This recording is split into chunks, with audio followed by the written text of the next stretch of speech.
ओम सहनाववतु सहनौ भुनक्तु सह वीर्यङ्करवावहै तेजस्विनावधीतमस्तु मा विद्विषावहै।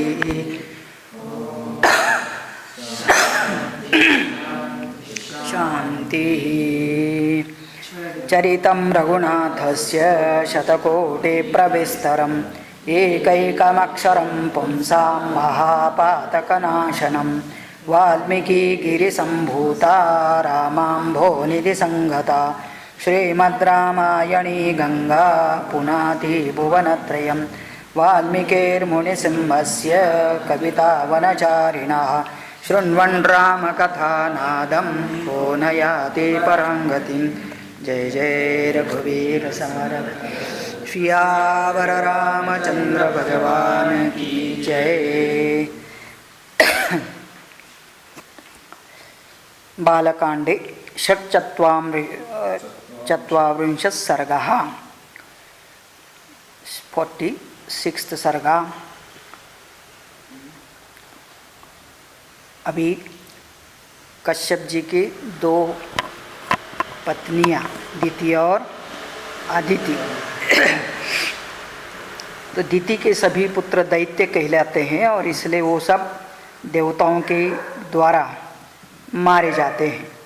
और उससे दुखित होकर के दिति कश्यप जी के पास जाकर के तपस करने के लिए अनुमति मांगती है और ऐसा पुत्र प्राप्त चाहती है कि जो इंद्र का भी नाश करेगा।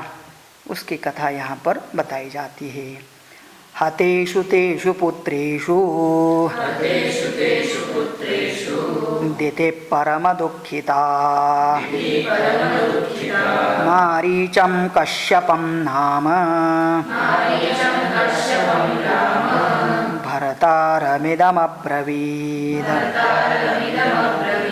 तो दिति अपने पुत्र का निधन होने के कारण परम दुखिता अपने पति भरतारम कश्यप जी के पास जाते हैं।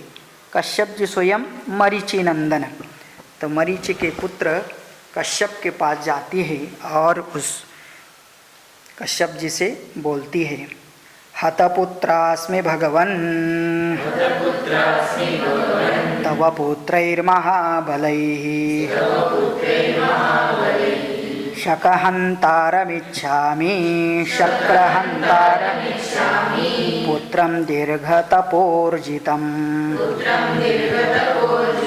हे भगवान, हतपुत्रास्मि, मेरे पुत्र का नाश किया है। किसने किया है? आपके पुत्र ने किया है। पुत्रैहि महाबलैहि तव पुत्रैहि। तो एक ही पिता के दो प्रकार के, दो पत्नियों से दो अलग अलग प्रकार के पुत्र हुए थे। तो दिति के पुत्र को अदिति के पुत्रों ने मारा और फिर उन सबसे उनका राजा है तो वो इंद्र है, इसलिए उसका नाम है शक्र। शक्रहंतारम इच्छामि पुत्रम दीर्घस्तपो अर्जितम।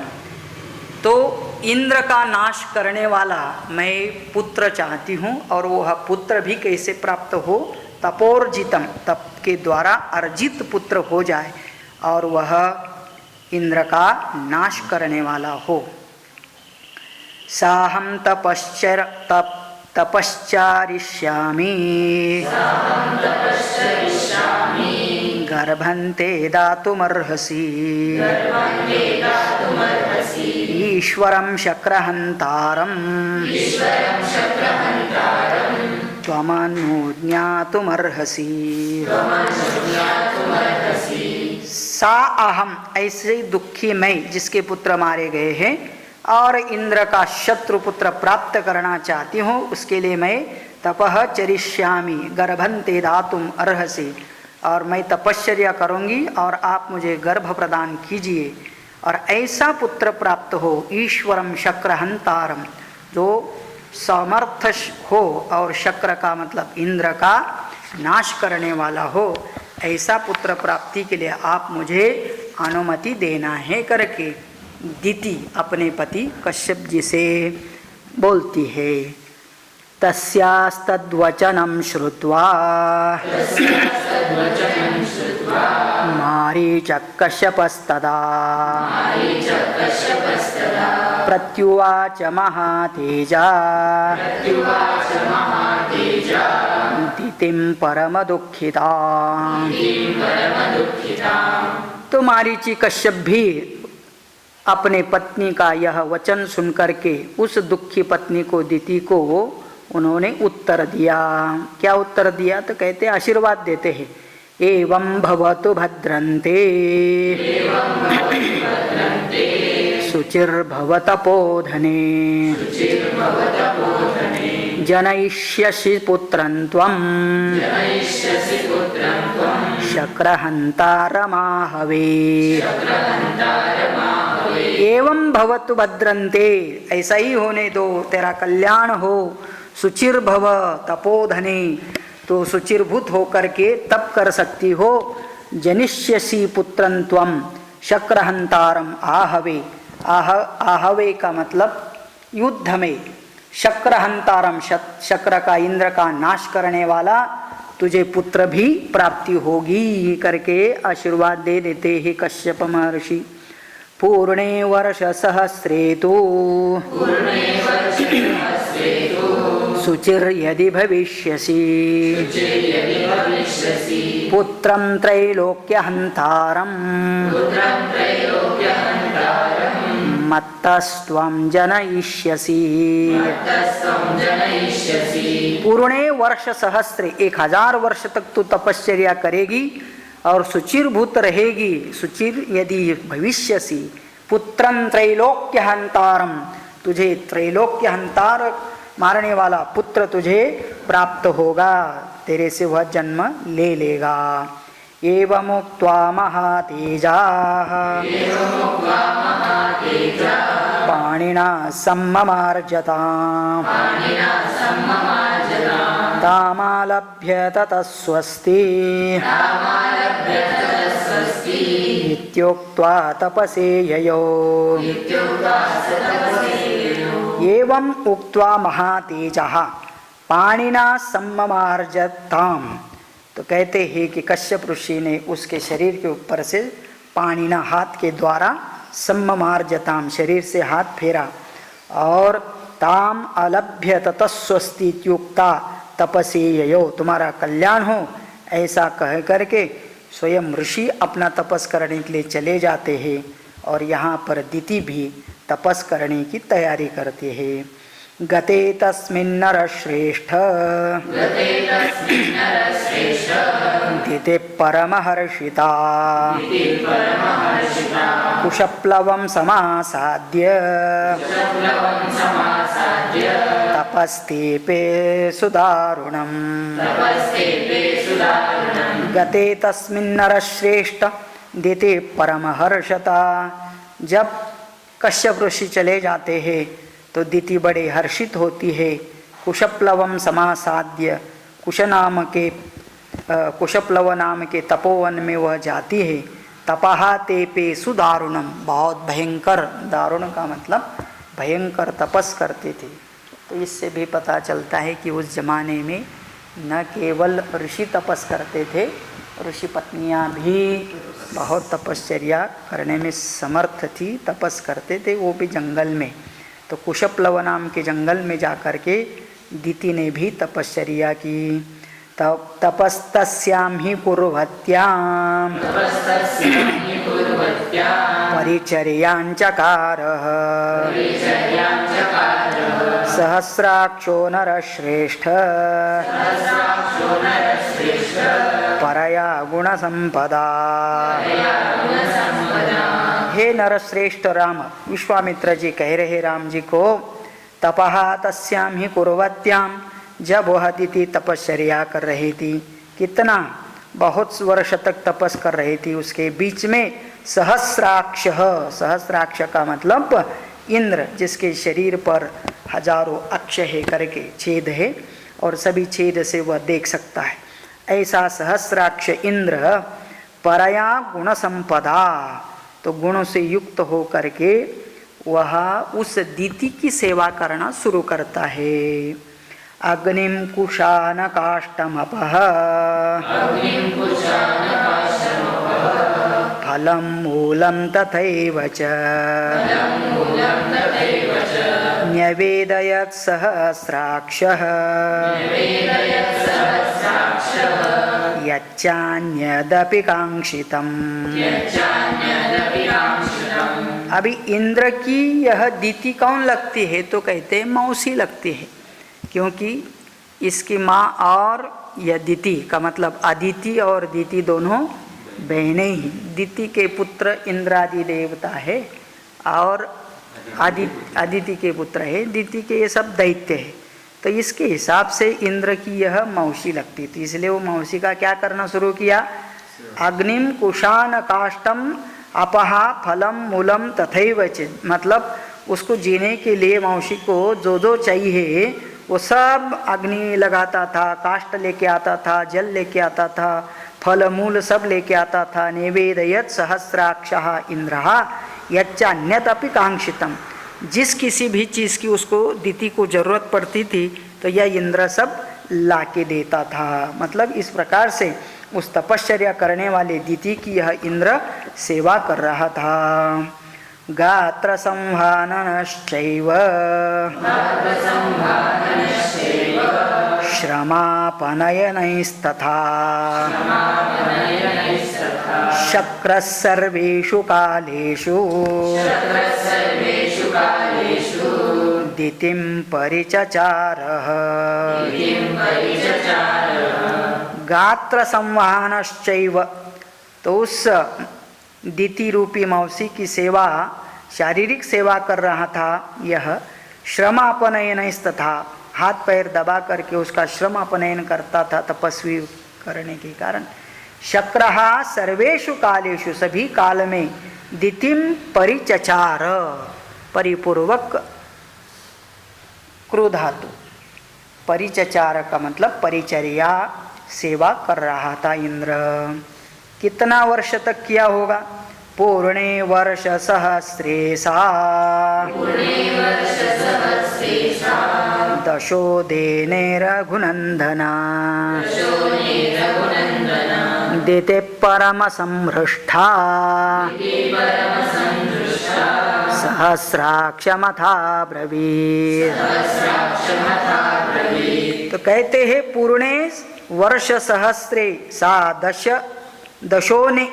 उन, बस केवल 1000 वर्ष पूरा, 10,000 वर्ष पूरा होने के लिए केवल 10 दिन ही बाकी थे उसका पूरा तपश्चर्या पूरा होने के लिए। हाँ, तो कहते हैं कि 10 उन वर्ष बाकी रह गए। तो फिर क्या हुआ? दिति परम समृष्टः सहस्राक्षम अथा ब्रवीत। तो दिति ने भी बड़े हर्ष से इंद्र से कहा, क्या कहा? तो मेरा तपस पूरा होने जा रहा है। अभी ये भी पता होगा, मतलब इंद्र को भी पता होगा कि यह क्यों तपश्चर्या कर रही है। कि इंद्र का मतलब मेरा नाश करने के लिए इसको पुत्र प्राप्ति होनी चाहिए। तो ये ऐसे इंद्र भी जानता था और वो उसी की मौसी की सेवा कर रहा है। मौसी को भी बच्चा चाहिए कि इस इन देवताओं ने उनके पुत्र का नाश किया, इसलिए इंद्र का नाश करने के लिए वह पुत्र चाहती है। अभी ये सब कुछ होते हुए भी वह ऐसा सेवा कर रहा था और वो भी उससे वो सब भूल करके बोल देती है, तपश्चरन्त्य वर्षाणि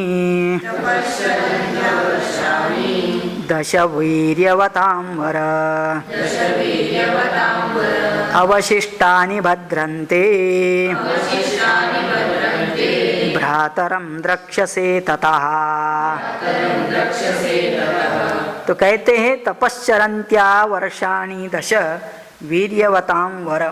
तो उस इंद्र से कह रहे हैं कि हे बलवान श्रेष्ठ वीर, आप मेरी तपस्या के केवल 10 वर्ष ही शेष रह गए हैं, तुम्हारा भला हो। 10 वर्ष के बाद तुम अपने होने वाले भाई को देख सकते हैं। अवशिष्टानि भद्रन्ते भ्रातरम द्रक्ष्यसे, तो अपने भाई को जन्म लेते हुए देख सकेगा करके दिति ने इंद्र से कहा। यमहं त्वत्कृते पुत्र तमाधास्ये जयोत्सुकम् त्रैलोक्य विजयं पुत्र सह भोक्ष्यसि विज्वर। तो कहते हैं कि यम अहम त्वत्कृते पुत्र तम आध्यासे जयोत्सुकम। अभी ये उसको भी पता है कि इसके साथ युद्ध करने के लिए उस पुत्र की प्राप्ति हो रही है, उसके लिए मैं तपस कर रही हूँ।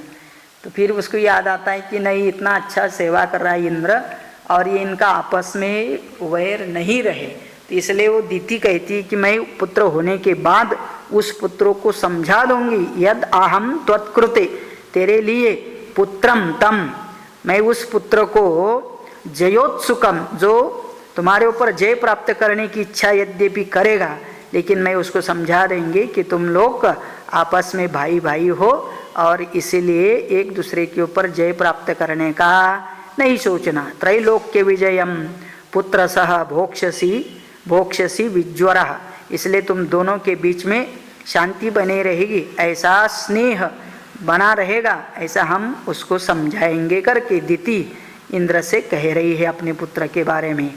याचितेन सुरश्रेष्ठ पित्रा तव महात्मना वरो वर्ष सहस्रान्ते मम दत्तसुतं प्रति।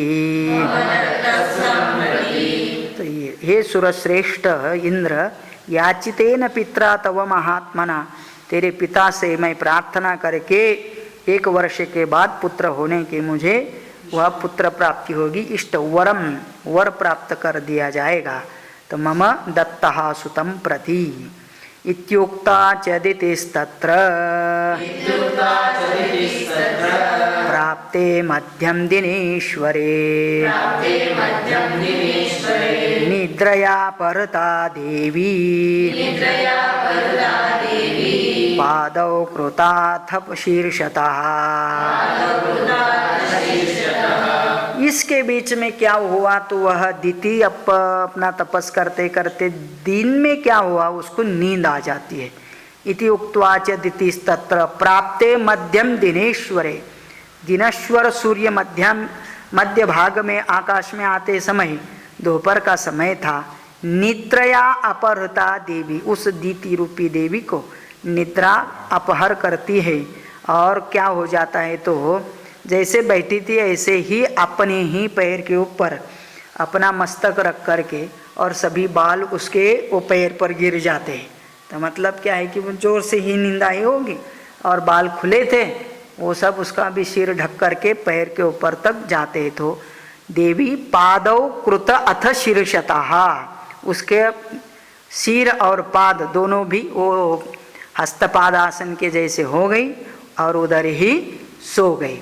अभी ये ऐसे इसमें सोना ये अशुभ माना जाता है और इसलिए वो देख करके इंद्र क्या करता है, दृष्ट्वा तामसुचिं शक्रः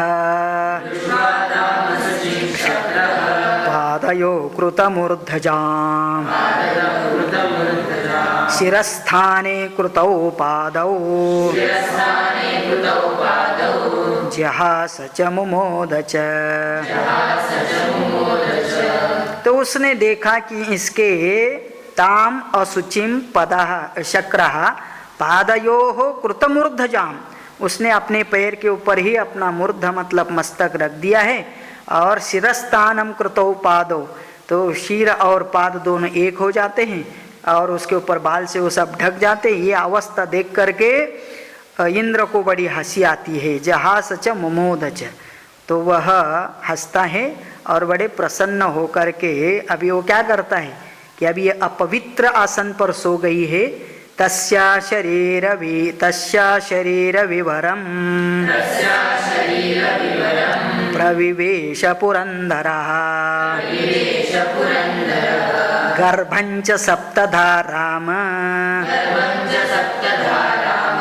चिच्छेद परमात्मवान।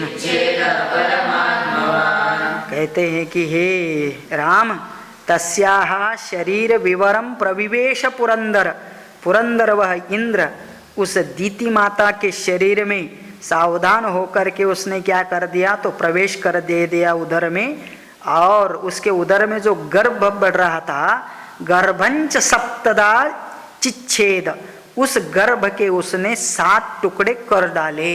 पेट के ही अंदर वो जो बच्चा पल रहा था उसके एकदम उसने 7 टुकड़े कर डाले। विद्यमानस्ततो गर्भो वज्रेण शतवर्पर्वणा रुरोध सुस्वरं राम ततो दीतिरबुध्यत। तो उसने क्या हुआ, तो उनके भिद्यमानो ततो गर्भः वज्रेन शतपर्वणा, शतपर्वणा मतलब 100 पर्वों वाले वज्र से विदीर्ण कर दिए, मतलब वो बहुत शार्प से उसने उस गर्भ के बहुत सारे टुकड़े कर देने के बाद अभी वो गर्भस्थ बालक जोर जोर से रोने लगता है। रुरोध सुस्वरम, और वो भी बहुत स्वर में रो रहा था, और दीति तो सो गई थी उस समय, और फिर अंदर से वो रोने की जब आवाज आती है ततो दीति ही अबुध्यत, तो दीति को जाग आ जाती है, उड़ जाती है। मारुदो मारुदश्चेति गर्भं शक्रोऽभ्यभाषत बिभेत च महातेजा रुदन्तमपि वासवः।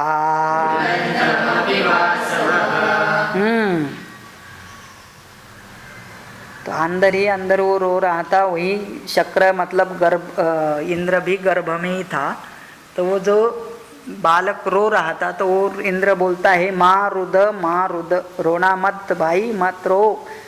और फिर क्या होता है, शक्र अभ्यभाषत बिभेद च महातेजा रुदंतमपि वासवः। तो यह महातेजस्वी इंद्र रोते रहने पर भी उस गर्भ के टुकड़े कर ही डाले। मतलब क्या है, उसको जगाते ही वो रोना शुरू किया होगा, फिर भी उसने उसके टुकड़े कर दिया।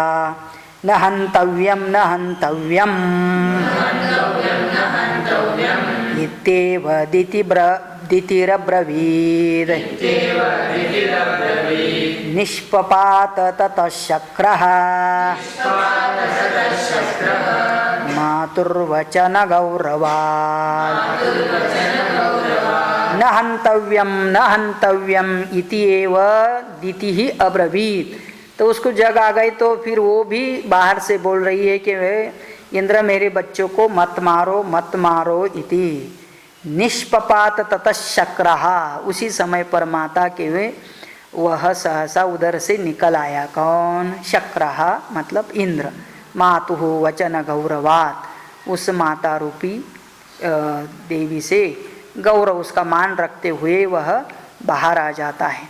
प्रांजलिर वज्र सहितो दितिं शक्रोऽभ्यभाषत असुचिर देवी सुप्तासि पादयो कृतमूर्धजा तदन्तरमहं लब्धा शक्रहन्तारमाहवे अभिन्दं सप्तधा देवी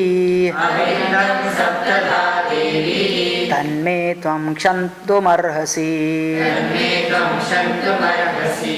तो ऐसा क्यों किया? जब दिति ने इंद्र से पूछा तो इंद्र बोला प्रांजलि ही वज्र सहितः दितिं शक्रः अभ्यभाषत असुचिर देवी सुप्तासी। तो असुचि अवस्था में सो गई थी, वही मौका पाकर के मैंने कृतमूर्धजा तद अंतरम अहम लब्ध्वा।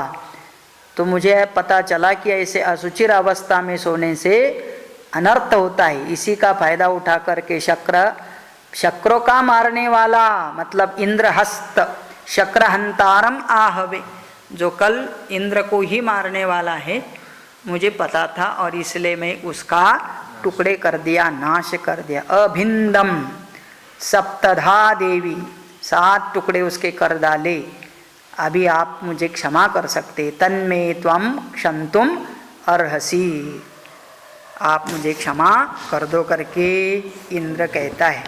तो शास्त्र में भी तो कहा है, जात मात्रम नयेत शत्रु, यदि अपना शत्रु जन्म ले रहा है और ये पता चल जाता है कि ये अपना शत्रु है, तो शत्रु का कब नाश करना चाहिए?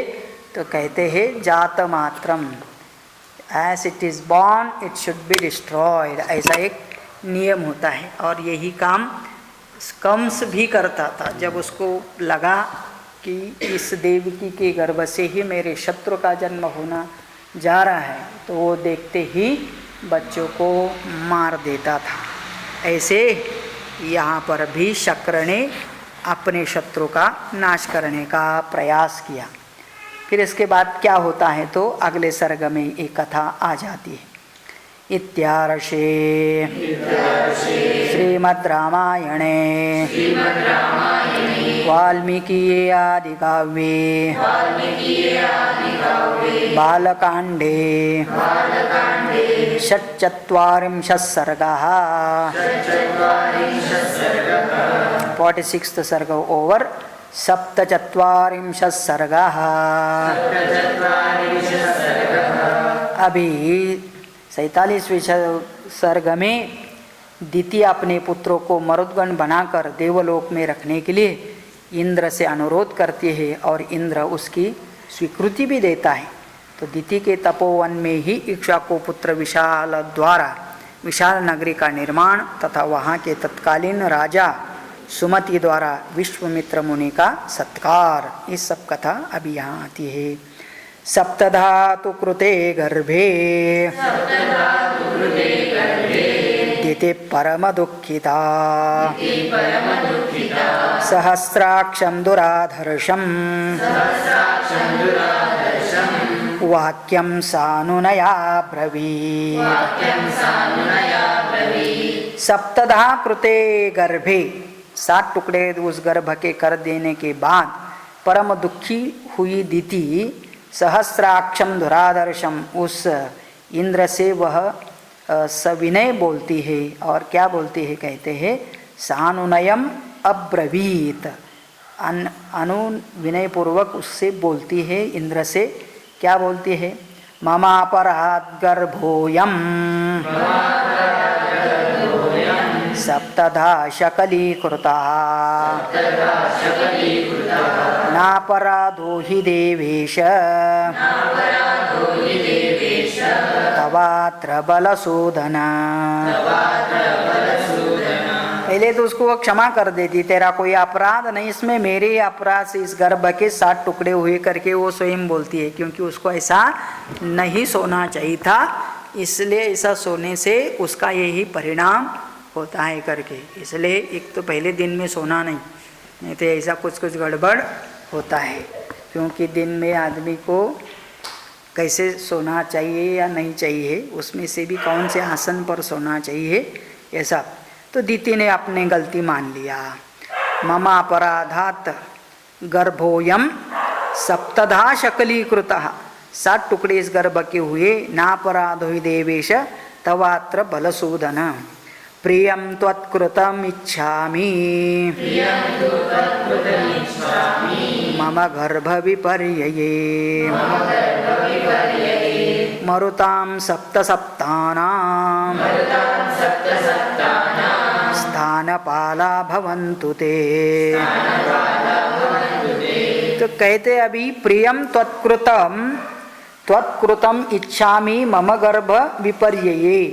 अभी ये तो गर्भ तो हो गए, अभी ये एक के जगह पर 7 गण बन करके पैदा हो जाएंगे, तो इनको भी नाम देते हैं मरुताम सप्त सप्तानाम स्थानपाला भवन्तु ते। तो ये 7 मरुत कहलाएंगे और ये आपके द्वारपाल मतलब इंद्र नगरी में इन 7 को तो रख लेना करके वह इंद्र से ऐसा अनुरोध करती है दिति। वातस्कंधायि मे 7 चरन्तु दिवि पुत्रक मारुता इति विख्याता दिव्य रूपा ममात्मजा। तो ये सब मेरे ही दिव्य रूप धारण करने वाले मारुत नाम से प्रसिद्ध होकर आकाश में जो कुछ सुविख्यात वातस्कंद, वातस्कंद इनके नाम भी दिए हैं। आवह, प्रवह, संवह, उद्वह, विवह, परिवह और परावह, ऐसे ये सप्त मरुत कहलाते हैं और ये ऐसे ही विचरण करेंगे। तो एक के साथ हो गए। ब्रह्मलोकं चरत्वेक इंद्रलोकं तथा परः दिव्यवायुरिति ख्यातः तृतीयोऽपि महायशः। तो ब्रह्मलोकं चरतु एकः इंद्रलोकः तथा परः। तो कहते ये सब ऊपर के 7 मरुत बताए हैं और 7 के गण हैं। इस प्रकार 49, सो 7 × 7 कितना हो जाता है 49। तो मतलब इतने मल्टीप्लाई हो जाते हैं वे। और दिव्य आयुध ख्यात तृतीयोपि महायशः, और सब वायु के नाम से विख्यात अंतरिक्ष में रहेंगे। चत्वारस्तु सुरश्रेष्ठ दिशो वै तव शासनात् संचरिष्यन्ति भद्रन्ते कालेन हि ममात्मजाः। त्वत्कृतेनैव नाम्ना मारुता इति विश्रुताः। चत्वारस्तु सुरश्रेष्ठ दिशो वै तत् शासनात्, चारों दिशाओं को वो शासन करेंगे, लेकिन तुम्हारी आज्ञा में रहते हुए ही ये सब करेंगे करके दिति उससे बात करती है। तो इस प्रकार से यह सभी दिग्देवता के रूप में मरुतगण माने जाते हैं। तस्यास्तद्वचनं श्रुत्वा सहस्राक्ष पुरंदरा उवाच प्राञ्जलिर्वाक्यम् इतीदं बलसूदनः। तो दिति का यह वचन सुनकर के दैत्य को मारने वाले सहस्राक्ष इंद्र ने हाथ जोड़कर यह बात कही। तो इंद्र भी दिति को हाथ जोड़ करके कहते हैं सर्वमेतत् यथोक्तन्ते भविष्यति न संशयः विचरिष्यन्ति भद्रन्ते देवरूपास्तवात्मजाः। तो बिल्कुल आप जैसे कह रहे माता जी ऐसा ही होगा, और इसलिए ये सब जैसे जैसे आप चाहती है उसी स्थान को प्राप्त होंगे। तुम्हारे सब पुत्र देवरूप होकर इस भूमंडल में विराजमान रहेंगे। एवं तौ निश्चयं कृत्वा माता पुत्रौ तपोवने जग्मतुस्त्रिविदिवं राम कृतार्थाविति न श्रुतम्। तो हे राम, उस तपोवन में ऐसा निश्चय करके वे दोनों भी माता और पुत्र का मतलब द्वितीय और इंद्र दोनों भी कृतकृत्य होकर के स्वर्गलोक को चले जाते हैं। और ऐसा हमने नह श्रुतम, ऐसे विश्वामित्र जी राम को कहते हैं कि हमने ऐसी कथा सुनी है।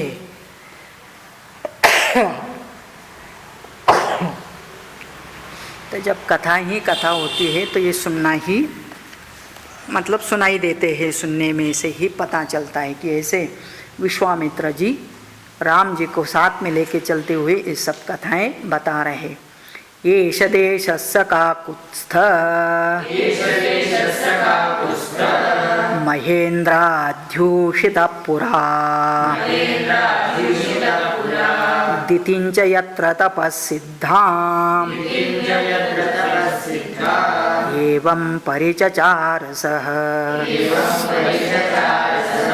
अभी जिस स्थान से ये गुजर रहे थे विश्वामित्र और राम लक्ष्मण, वो जगह से जाते समय येषः देशः स काकुत्स्थ, हे राम यही तो वही देश है जहाँ पर महेंद्रादि उषितः पुरा, जहाँ इंद्र दिति यहाँ तपस कर रहे थे, वही पर यह जगह है जहाँ पर ये सप्तमरुत की कथा बताई गई। इक्ष्वाकोस्तु नरव्याघ्र पुत्र परमधार्मिका अलम्बोषायामुत्पन्नः विशाल इति विश्रुतः तेन चासीदीह स्थाने विशालेति पुरी कृता। इक्ष्वाकस्तु अस्तु नरव्याघ्र, हे इक्ष्वाकु कुल श्रेष्ठ राम, यहाँ पर क्या हुआ? पुत्र परम धार्मिका, एक धर्मात्मा इक्ष्वाकु के पुत्र हुए और उनका नाम था विशाल। अलम्बुषायाम उत्पन्नः विशालः इति श्रुतः, तो कहते हैं कि इसी कुल में यहाँ पर अलम्बु पुष्पा के गर्भ से उत्पन्न हुआ यह विशाल नाम का व्यक्ति बहुत विश्रुतः मतलब प्रसिद्ध था। तेन च आसीद यह स्थाने विशाला इति पुरी कृता, वहाँ पास में एक बड़ा नगर था, उस नगर का नाम ही था विशाल नाम की नगरी। और उस किस विशाल नाम की नगरी विशाल व्यक्ति के द्वारा रचना की गई, इसलिए उसका नाम विशाला नगरी है करके इन विश्वामित्र राम जी को बता रहे। विशालस्य सुतो राम हेमचंद्रो महाबलः सुचंद्र इति विख्यातः हेमचंद्रादनंतरः। अभी उस विशाल के पुत्र का नाम हेमचंद्र और उस हेमचंद्र के पुत्र का नाम सुचंद्र, तो ऐसे उस विशाला नाम के इसमें ये परंपरा चलती आ रही है। सुचंद्र इति विख्यातः हेमचंद्रानंतरः सुचंद्रतनयो राम धूम्राश्च इति विश्रुतः धूम्राश्वतनयश्चापि सृञ्जय समपद्यत। विश्वचंद्र का पुत्र धूम्राश्व और धूम्राश्व के पुत्र सृंजय। हाँ, बहुत सारे नाम बताए हैं, किसको किसको याद रख करके अपने बच्चों के भी नाम रख सकते करके, ऐसे अलग अलग नाम भी दे रहे हैं, कितना बढ़िया है।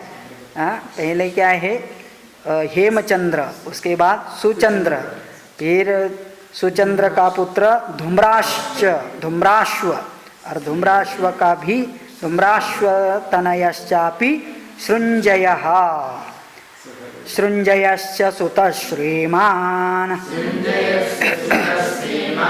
सहदेव प्रतापवान् कुशाश्वः सहदेवस्य पुत्र परमधार्मिकः। सृंजय का प्रतापी पुत्र सहदेव और सहदेव का परम धर्मात्मा पुत्र कुशाश्व। कुशाश्वस्य महातेजा सोमदत्त प्रतापवान् सोमदत्तस्य पुत्रस्तु काकुत्स्थ इति विश्रुतः। तो कुशा का पुत्र महातेजा सोमदत्त और सोमदत्त का पुत्र काकुत्स्थ। अभी तक विश्वामित्र इस राम जी को ही काकुत्स्थ बोल रहे थे, क्योंकि ये काकुत्स्थ उनके पूर्वज में कोई व्यक्ति हुआ था, उसी के नाम से ये विख्यात हुए हैं करके। तस्य पुत्रो महातेजाः सम्प्रत्येष पुरीमिमाम् आवसत् परमप्रख्यः सुमतिर्नाम दुर्जयः। उत्काकुत्स्थ के महातेजस्वी पुत्र का नाम सुमति प्रसिद्ध है, और जो परम कांतिमान एवं दुर्जय ऐसा वीर हुआ, वे इस समय इस पुरी में निवास कर रहे थे। कि अभी इनका भूतकाल से लेकर के अभी वर्तमान कौन है करके वो सुमति अभी है, वहाँ तक की कथा विश्वामित्र जी राम जी से कहते हैं। इक्ष्वाकोस्तु प्रसादेन सर्वे वैशालिका नृपाः दीर्घायुषो महात्मानः वीर्यवन्तः सुधार्मिकः। वो सामने जो नगरी थी विशाला, जिस विशाल नाम के व्यक्ति ने स्थापन की थी, उसी नगरी में ये सब राजे महाराजे हुए, और इसलिए कहते हैं कि वैशालिका नृपाः। तो वैशालिका भारत में ये कहीं ना कहीं अभी एक प्रदेश का नाम है वैशालिका। तो उस इक्ष्वाकु वंश के प्रसाद से ये सब चल रहा था। वो हर व्यक्ति वहाँ जो था कैसा था, दीर्घायुषः महात्मनः वीर्यवन्तः सुधार्मिकः, पराक्रमी थे, धार्मिक थे, ये इनकी विशेषता थी। इहाद्य राजनीमेका सुखं स्वप्स्यामहे वयम् स्वप्रभाते नरश्रेष्ठ जनकं द्रष्टुमर्हसि। इहाद्य रजनीम एकाम सुखम स्वप्स्यामहे वयम्। उस विशाल नगरी के पास ही कहते हैं कि विश्वामित्र जी आज हम लोग यही रात भर रुकेंगे और सुखम स्वप्स्यामहे, आनंद से यही आज विश्रांति लेते हैं, निद्रा की अनुभूति करते हैं। श्वः प्रभाते, कल सवेरे, हे नरश्रेष्ठ जनकम द्रष्टुमिच्छसि, अभी इसके पास ही मिथिला आ रही है और कल जाकर के आप राजा जनक के दर्शन कर सकते हैं। सुमतिस्तु महातेजा विश्वामित्रमुपागतम् श्रुत्वा नरवरश्रेष्ठः प्रत्यागच्छन् महायशाः। जब वहाँ के उस वैशाली नगर के राजा सुमति को पता चला कि यहाँ महातपस्वी नरश्रेष्ठ विश्वामित्र जी आए हैं, तो वो सुन करके वह उनके पास जाता है और उनका आगमन करें स्वयं आगे आकर का उनका स्वागत करता है, उनको खिलाता पिलाता है। पूजांच परमां कृत्वा सोपाध्यायस्य बान्धवः प्राञ्जलि कुशलं पृष्ट्वा विश्वामित्रमथा ब्रवीद। तो अतिथि देवो भव, सभी राजा लोग अपने यहाँ आने वाले अतिथि का सत्कार, गुरुजनों का सत्कार करते हैं। इसे उन्होंने विश्वामित्र और उनके साथ ये सब राम जी और भी ऋषि मुनि थे, उनका सबका स्वागत करते हैं। पूजाम परमाम कृत्वा, वो भी कैसे, सोपाध्याय अपने उपाध्याय के सहित बंधुओं जनों के साथ जाकर के पूजा करके प्रांजलि ही कुशलम पृष्ट्वा, नमस्कार करते हुए उनको कुशल मंगल पूछते हैं विश्वामित्र जी को। धन्योस्मि अनुगृहीतोस्मि यस्य मे विषयं मुने संप्राप्तो दर्शनं चैव नास्ति धन्यतरो मम। तो कहते हैं कि राजा सुमति अपने आप को बड़ा धन्य मान रहा है। धन्योस्मि अनुगृहीतोस्मि, मैं तो धन्य हुआ हूँ, आपका अनुग्रह हुआ क्योंकि आप स्वयं चल के हमारे नगर में आए हो। यस्य मे विषयम मुने, हे मुने मेरे घर आप पधारे हैं, राज्य में आए हैं। संप्राप्तः दर्शनंचैव, आपका दर्शन होने से ही नास्ति धन्यतरो मम, मेरे से बढ़कर और कोई धन्यवान है ही नहीं, मेरे जैसे पुण्यवान और कोई नहीं करके, मतलब साधु संत ये घरा तोची दिवारी दसरा, ऐसा मतलब हर अपने यहाँ पर कोई भी सज्जन अपने घर में आते हैं और वो भी विश्वविख्यात विश्वामित्र जैसे महातपस्वी आ जाते हैं, उनके साथ साथ ये राम जी, और वो सब देखने के बाद उनको स्वयं एक अलग प्रकार की श्रद्धा भाव होता है और वो उस दिन उन्हीं का निमंत्रण स्वीकार करते हुए वहाँ रात बिताते हैं। इत्यार्षे श्रीमद् रामायणे आदिकाव्ये बालकाण्डे सप्तचत्वारिंशः सर्गः। ॐ पूर्णमदः पूर्णमिदं पूर्णात् पूर्णमुदच्यते पूर्णस्य पूर्णमादाय पूर्णमेवावशिष्यते। ॐ शान्ति शान्ति शान्तिः। हरि ओम। जय जय रघुवीर समर्थ, सियावर रामचंद्र भगवान की जय।